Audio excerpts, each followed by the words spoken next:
ഡോക്ടറെ, എനിക്ക് ചുമ തുടങ്ങിയിട്ട് 3 ദിവസത്തിലേറെയായല്ലോ. 3 ദിവസത്തിലേറെയായൊരു ചുമ അത് സാധാരണ ഒരു കോൾഡ് കൊണ്ട് മാത്രം ആയിക്കൊള്ളണമെന്നില്ല, മറ്റ് പല കാരണം കൊണ്ടും വരാം. എങ്ങനെയാണ് നമുക്ക് ചുമ ഉണ്ടാകുന്നത്? എന്തിനു വേണ്ടിയാണ് നമുക്ക് ചുമ? ചുമ ശരീരത്തിൻ്റെ ഒരു പ്രതിരോധ പ്രതികരണമാണ്.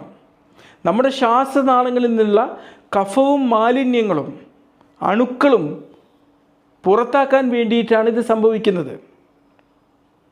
പക്ഷേ നീണ്ടു നിൽക്കുന്ന ചുമ പലപ്പോഴും ഏതെങ്കിലും ഒരു പ്രശ്നത്തിൻ്റെ സൂചനയാണ് നൽകുന്നത്. 3 ദിവസത്തിലേറെ നമുക്ക് ചുമ നിൽക്കാൻ കാരണങ്ങൾ എന്തൊക്കെയാണ്? ചിലപ്പം അത് എന്തെങ്കിലും ഒരു വൈറൽ ഇൻഫെക്ഷൻ കൊണ്ടാവാൻ സാധ്യതയുണ്ട്. ചിലപ്പോൾ എന്തെങ്കിലും അലർജി, പ്രത്യേകിച്ച് പൊടി ഇതിനോടൊക്കെ വരാം.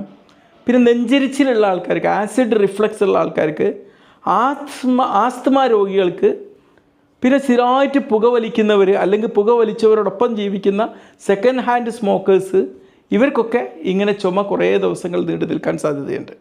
ഇത്തരം ഘട്ടത്തിൽ നമുക്ക് എന്താണ് ചെയ്യാൻ പറ്റുക? വീട്ടിൽ നിന്ന് നമുക്ക് പനിയോ ശ്വാസം മുട്ടലോ ഇല്ലെങ്കിൽ നന്നായിട്ട് ചൂടുവെള്ളം കുടിക്കുക.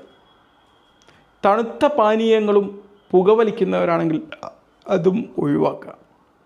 ദിവസത്തിൽ 1-2 പ്രാവശ്യം വേണേൽ നമുക്ക് ആവി പിടിക്കാം. പിന്നെ മതിയായ വിശ്രമം എടുക്കുക. പിന്നെ കഫ് സിറപ്പുകളൊക്കെ നമ്മൾ അമിതമായിട്ട് ഇങ്ങനെ ഉപയോഗിക്കാതിരിക്കാൻ വേണ്ടി നോക്കുക. ഇനിയിപ്പോൾ ചുമക്കുകയാണ്, അതിനോടൊപ്പം ഈ ലക്ഷണങ്ങൾ കാണുകയാണെങ്കിൽ നിങ്ങൾ എത്രയും പെട്ടെന്നൊരു ഡോക്ടറെ പോയി കാണണം.